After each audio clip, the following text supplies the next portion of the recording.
Welcome,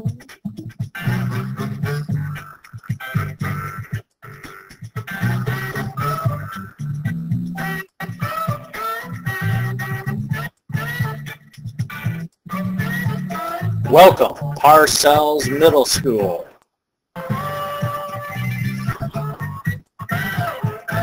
To another podcast presentation for Huns History Nest. Huns History Nest is the place where U.S. history is enjoyed and salvaged forever.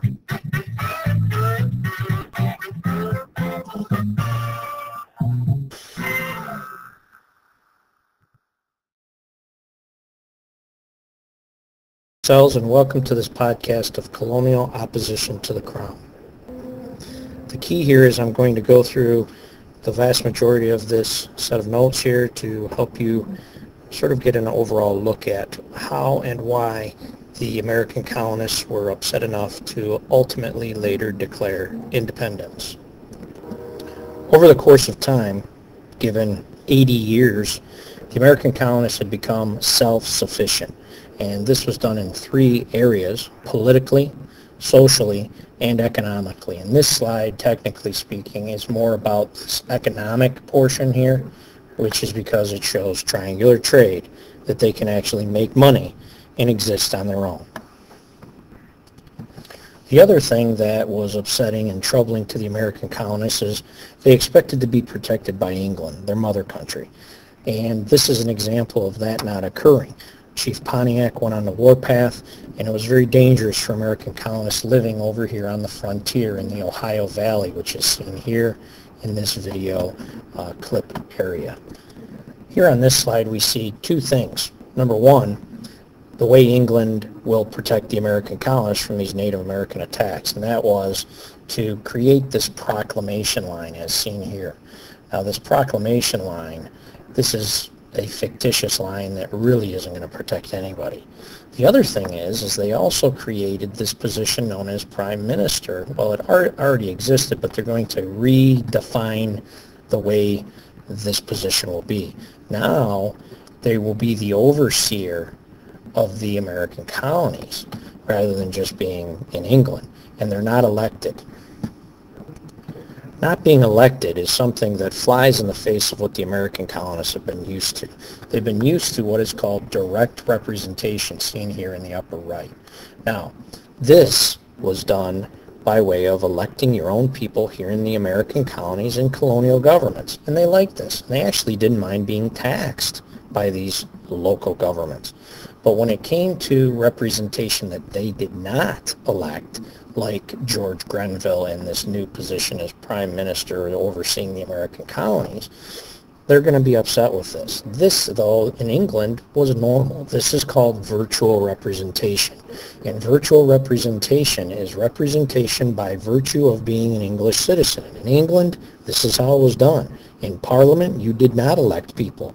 The king chose the lords to be in the House of Lords, and the House of Lords chose the commoners to be in the House of Commons. Thus, electing did not occur there. The American colonists, due to distance across the Atlantic Ocean, have become accustomed to this luxury.